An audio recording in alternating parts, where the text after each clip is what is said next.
Se llevaba el gramófono hasta cuando iba de safari. 3 rifles, provisiones para un mes. Y Mozart.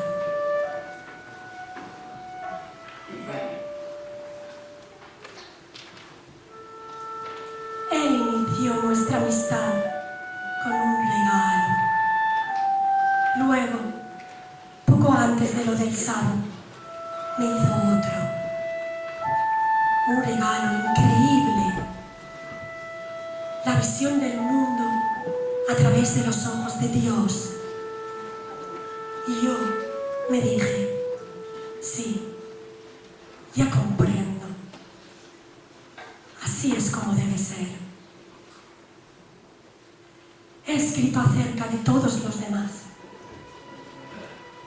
No porque les quisiera menos, sino porque eran más accesibles, menos complicados.